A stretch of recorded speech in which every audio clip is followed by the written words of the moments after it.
Welcome to this explainer. Whether you're just stuck in stop-and-go traffic or you're cruising down the highway, there is an incredibly high-stakes thermodynamic ecosystem operating right now inside your vehicle. Seriously, every single time you turn the key, you are kicking off a highly controlled sequence of extreme physics. And without one very specific, highly engineered system, your daily commute would quite literally end in absolute disaster. So let's dive right into this.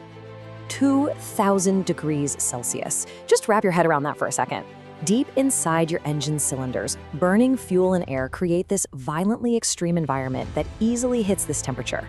Sure, the internal combustion engine is great at converting the chemical energy from gas into mechanical motion, but a massive, unavoidable byproduct of that process is pure, unadulterated heat.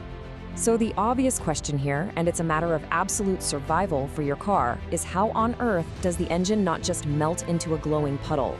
Because make no mistake, without a way to rapidly shed this massive thermal load, your engine would warp, the oil inside would completely lose its protective properties, and the whole metal assembly would just seize up solid in a matter of minutes. Well, to answer that, we've got to bust a pretty massive myth. Most of us kind of assume the goal of a cooling system is to freeze the engine, or at least keep it as ice cold as possible. But that's completely false. In reality, the cooling system is just trying to strictly manage the temperature. If an engine runs too cold, your fuel efficiency tanks, emissions go up, and lubrication really suffers. It's actually all about keeping things in this perfect, optimal Goldilocks zone. To pull off this delicate balancing act, your car relies on what is essentially a high-speed logistics network. It's not just one magical part doing all the heavy lifting. It's an entire, coordinated team built right into your engine bay, and its sole purpose in life is moving thermal energy from one place to another as fast as possible. And this brings us to two components that people mix up literally all the time. Think of the water pump, which, by the way, pumps specialized coolant, not just tap water, as the delivery truck. Its only job is to physically move the heat around.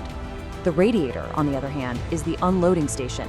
It's the final destination where that heat is dropped off and pushed out of the system. So let's meet the whole crew. You've got the coolant acting as a sponge for the heat, the pump moving it, the radiator exchanging it, and the fan blowing air. But pay really close attention to the thermostat. It acts as the ultimate gatekeeper. When you first fire up a cold car in the morning, the thermostat actually stays completely closed. It traps the coolant in the engine so it can warm up to that optimal temperature as fast as possible. It absolutely refuses to open the gates to the radiator until the engine is actually hot enough to need cooling. Now, unloading all that extreme heat without taking up the entire front end of your car, that requires a masterclass in geometric design. A simple, straight metal pipe just wouldn't have enough surface area to shed 2,000 degrees worth of combustion heat. The radiator has to be incredibly smart about how it actually exposes the hot fluid to the outside air. And this is exactly how it pulls off that geometric mastery. By taking that boiling liquid and forcing it through dozens of extremely narrow tubes, and then wrapping those tubes in literally thousands of paper-thin aluminum fins, the radiator creates a massive, sprawling surface area packed into a really compact box. And they use aluminum because, well, it's light, it's cheap to make, and most importantly, it is a fantastic conductor of heat. This kicks off the first step of the physics involved here, conduction. Conduction is just the process of heat moving directly through solid materials.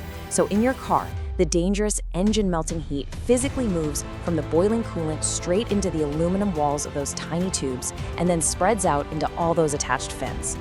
But you can't just leave all that heat sitting in the metal fins, right? That's where convection steps in.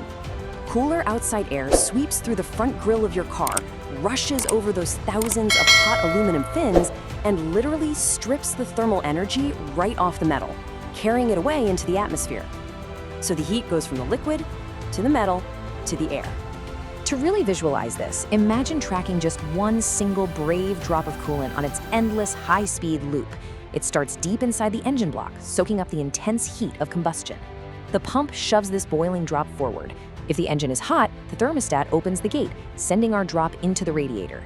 It squeezes through a narrow tube, dumps its heat into the fins, and comes out the other side noticeably cooler. Then, refreshed and ready, it heads right back to the engine to do the whole crazy cycle all over again. There's a catch though. Because this fluid gets so dangerously hot, often way past the normal boiling point of water, the system needs a clever defense mechanism. It basically acts like a pressure cooker. The radiator cap tightly seals the system, keeping everything under high pressure. And by pressurizing the system, it actually raises the boiling point of the coolant. This absolutely guarantees the fluid stays a liquid rather than boiling off into useless steam when things get extreme. Now, speaking of things getting extreme, this perfectly explains a highly stressful situation you've almost certainly experienced. Ever wonder why your car is perfectly happy doing 75 on the highway, but the second you're idling in a drive-thru, the temperature gauge starts creeping up? It's all about airflow. At highway speeds, the natural wind ramming into your grill does all the heavy lifting for convection. But in stop-and-go traffic, that natural wind drops to zero. Let's put this into perspective with some real-world stress tests. Look at that bottom scenario on the table. You're stuck in traffic. The engine is still running and producing heat, but the natural airflow is completely gone.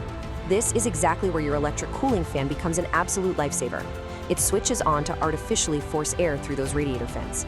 Honestly, if your fan dies, you might never even notice it on the highway, but the minute you hit a traffic jam, your car is going to overheat.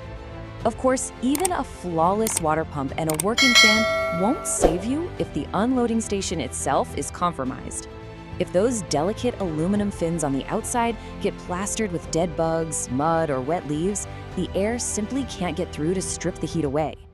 And internally, if you've got rust or corrosion clogging up those tiny tubes, the hot coolant gets totally blocked.